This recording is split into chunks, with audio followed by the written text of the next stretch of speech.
안녕하세요, 연결수입니다. 요즘에 하나시스템 볼 텐데 일전에 128,400원을 찍고 나서 엄청난 변동성이 나타났다 보니까 많은 분들께서 불안감을 크게 느끼고 계셨는데, 최근에 다시 한번 특정 구간에서 지켜내는 움직임, 연이틀 엄청난 상승세를 보여주면서 신고가 갱신을 눈앞에 두고 있죠. 우리가 막연하게 불안하다라고 해서 끝낼 때는 아니라고 말씀을 드렸고요. 오히려 이 변동성이 우리에게 기회다, 마지막 매수 기회가 될 수 있다라고 여러 차례 여러분께 말씀을 드렸습니다. 이제는 우리가 어디까지 목표가를 설정해서 끌고 갈 수 있느냐가 너무나도 중요한 만큼, 오늘 여러분께 앞으로 우리가 하나 시스템을 어떻게 끌고 가야 될지 상세하게 풀어드리는 시간 가져볼 테니까 오늘 영상만큼은 흘려보지 마시고요, 끝까지 보시고 나서 여러분들만의 기준과 원칙과 목표가를 확실하게 세울 수 있는 그런 시간이 되셨으면 좋겠습니다. 너무나도 중요한 시점 와 있으니까 오늘 준비한 내용 바로 시작해 보도록 할 테니까 눈 크게 뜨고 확인해 주시기 바라겠습니다. 자, 우선적으로 이슈 먼저 살펴보도록 할 텐데, 최근에 어떠한 이슈가 나타나고 있습니까? 트럼프 대통령이 이란에다가 지금 핵시설 포기에 대한 이 일정, 데드라인에 대해서 또 이야기가 있었죠. 10일에서 최대 보름 이내에 결정을 해라, 더 이상 기다릴 수가 없다, 이렇게까지 이야기를 했단 말이에요. 결국은 이 일정이 지나갔을 때 결국은 무력 충돌까지도 불사하겠다는 이슈가 또 나타났다 보니까 이 방산 관련해서 방위 산업을 영위하고 있는 종목군들의 엄청난 상승으로 연결되고 있다, 이렇게 볼 수가 있겠습니다. 결국에는 이런 거예요.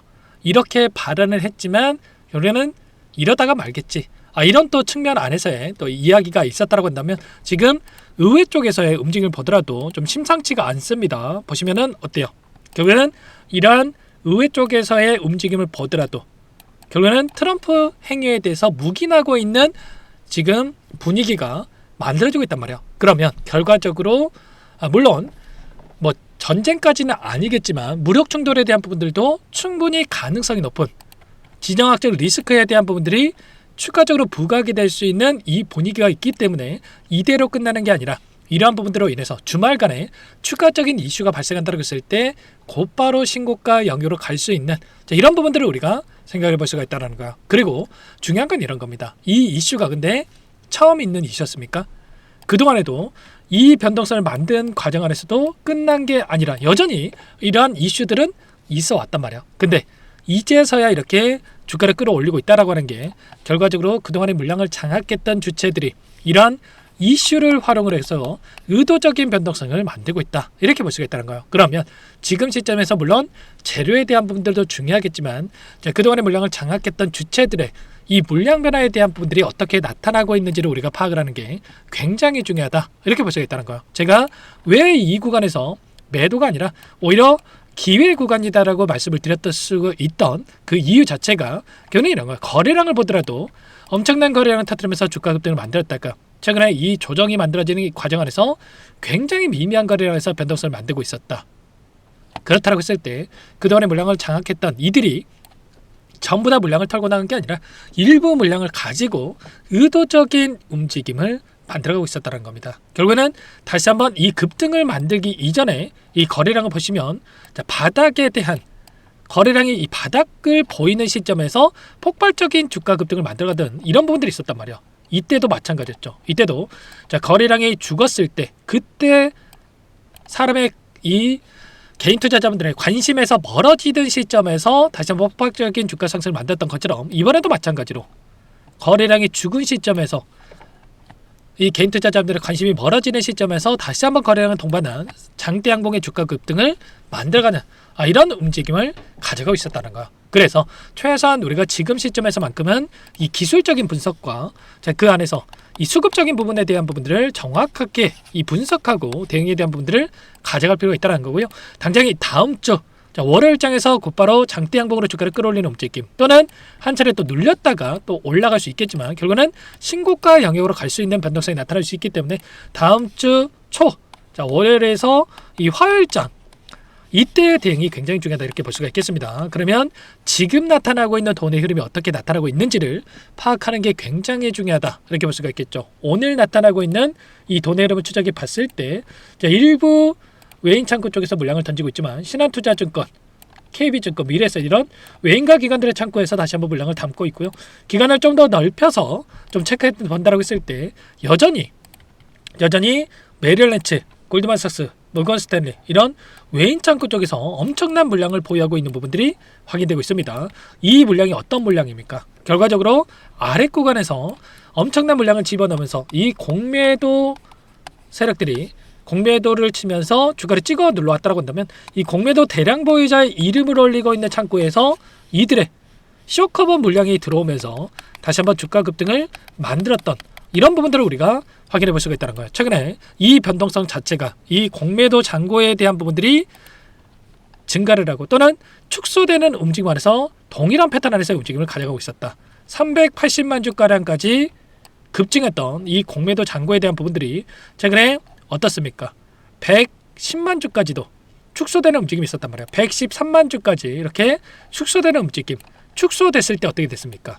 이렇게 주가가 급등하는 움직임이 있었단 말이에요. 그리고 나서 다시 한번 조정 구간이 만들어지는 과정에서 110만 주에서 170만 주까지 급증했던 이런 움직임이 또 나타나고 있었죠. 그러면 결과적으로 공매도가 급증했을 때는 주가는 하락하고 또 공매도가 축소됐을 때는 주가는 급등하는 이 공매도 잔고에 대한 부분들의 변동성에 따라서 주가 변동성이 크게 나타나고 있었기 때문에 최소한 우리가 해야 될 거는 그러면 이 외인들의 공매도 세력들의 이 물량이 어떻게 변하고 있는지 포지션이 어떻게 변화하고 있는지 이런 부분들을 정확하게 판단하고 이 타점에 대한 부분들을 준비할 필요가 있다는 거예요. 단순하게 뭐 12만 원 왔으니까 매도하세요.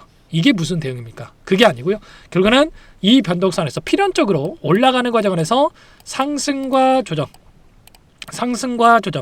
이런 패턴을 만들면서 올라갈 수밖에 없겠는데 그 안에서 우리가 이들의 포지션을 확인하면서 추세적으로 보더라도 추세 상단에서 대응과 추세 하단에서 대응 이런 매수 매도에 대한 대응을 해가면서 수익률을 극대화해가는 이런 대응에 대한 부분들이 필요하다 이렇게 볼 수가 있다는 거예요. 아무래도 여러분들 혼자 계시다 보면은 이 불안감에 좀 실수하시는 분들도 너무나도 많으신데 절대 그러시면 안 되고요. 이때도 마찬가지였고 이때 추격 매수하셨던 분들도 너무나도 많으셨고 이때는 오히려 매수해야 될 자리에서 매도하셨던 분들 너무나도 많으셨단 말이에요. 엇박자 타시면 절대 안 되고요. 지금도 늦지 않았으니까 여러분께서는 요청하시면 되세요. 상단의 번호 010-2118-8840번으로 시스템 이렇게 세 글자만 남겨놓으시면 전부 다 여러분께 대응이 필요한 시점 지금은 이제는 단기적인 상승 안에서의 고점 그리고 다시 한번 파동 안에서의 우리가 단기적인 매도 타점과 다시 한번 눌렸을 때 매수 타점 그리고 또 다시 올라간다고 했을 때 이 목표가 설정에 대한 분들이 굉장히 중요하다 이렇게 볼 수가 있겠습니다. 이런 대응이 필요한 시점에 왔을 때 얼마 원 비중까지 전부 다 여러분께 문자로 공유를 드릴 테니까요. 빠르게 시스템 남겨놓고 나서 함께 대응을 해가시면 될 것 같습니다. 매일같이 제가 외인들의 포지션과 데이터에 대한 부분들을 분석하고 나서 여러분께 공유를 드리고 있고요. 제가 장 마감 이후에 이런 부분들을 자료로 만들어가지고도 여러분들께 문자로 공유를 드려볼 테니까 이 자료까지도 공유받고 나서 함께 대응을 해가 보시기 바라겠습니다. 아시겠죠? 뭐 돈 받고 하는 게 아니라고 말씀을 드렸고요. 그 대신에 여러분께서는 구독과 좋아요 이 정도만 꼭 눌러주시고 요청해 주시면 될 것 같습니다. 우리가 이런 파동 안에서 누군가는 올라가는 이 자리에서 추격 매수해가지고 사자마자 손실 봐가지고 불안하고 누군가는 이런 되돌아가는 자리에서 매수해가지고 불안하지 않고 수익률을 극대화해 간다고 한다면 우리는 이 되돌아가는 자리 확률 높은 자리에서 외인들과 함께 대응을 해가지고 수익률을 극대화해 가는 이 대응을 해갈 필요가 있다는 거예요. 이런 부분들을 제가 여러분께 좀 공유를 드리면서 함께 할 테니까 빠르게 여러분들 요청만 하시면 될 것 같고요. 이 안에서도 마찬가지로 우리가 충분히 수익을 극대화해가는 대응이 가능했고 지금 월봉으로 보더라도 이제 일전에 보여줬던 이 구간을 돌파하는 움직임 그리고 다시 한번 윗꼬리가 달리긴 했지만 이대로 끝나는 게 절대 아닙니다. 아시겠죠? 그 안에서 정확한 목표가 설정에 대한 분들이 굉장히 중요하고 이슈 그리고 재료 차트 이런 거 제가 전부 다 근거를 가지고 여러분께 체크를 하면서 이 대응에 대한 부분들 공유를 드릴 테니까 미리 함께 해보시기 바라겠습니다. 아시겠죠? 그리고 간혹가다 어떤 분들께서 이런 부분들 질문하십니다. 네가 그렇게 잘하면 혼자 하지 왜 이렇게까지 하냐? 질문을 주시는데 물론 혼자 하면 더욱더 편하겠죠. 근데 어떤 계기가 있었거든요. 제가 오랜 기간 동안에 증권가 생활을 했었고요. 증권가 생활을 하다가 어떤 회원님의 사연이 담긴 이런 장문의 문자를 받고 나서 좀 생각을 바꾸게 됐어요. 나 혼자 잘 먹고 잘 사는 게 끝이 아니구나. 그래서 자, 어떤 뭐 사연인지까지는 말씀드리기 어렵겠지만 그분의 연세가 제 부모님 또래였어 가지고 조금 더 이런 마음의 동요가 더욱더 컸던 것 같아요. 그래서 이 일을 그만두게 됐을 때 자, 재능 기부 차원에서 뭔가라도 해봐야 되겠다. 그래서 좀 이 일을 하게 됐다 이해하시면 될 것 같고요. 남들 다 수익 벌 때 아직까지도 또 손실을 보고 있는 분들도 너무나도 많고 남들 하는 이야기만 듣고 나서 투자해가지고 자 불안해하시는 분들 너무나도 많아요. 그래서 최소한 그분들만큼은 저와 함께하고 계신 분들만큼은 그러지 마시라는 이 차원에서 이렇게까지 하고 있는 거니까 여러분들 꼭 구독과 좋아요 정도만 눌러주시고 여러분들 시스템이라고 남겨놓고 나서 당장에 자 월요일장 굉장히 시초가 대응이 굉장히 중요하기 때문에 시초가 안에서의 외인들의 포지션 제가 확인하고 나서 대응에 대한 부분들 공유를 드릴 테니까 빠르게 함께 해보시기 바라겠습니다. 아시겠죠? 자 오늘 영상은 여기서 마치도록 하겠고요. 제가 주말간에 또 이슈들 좀 체크하고 나서 다음 영상을 통해서 뵙도록 하죠.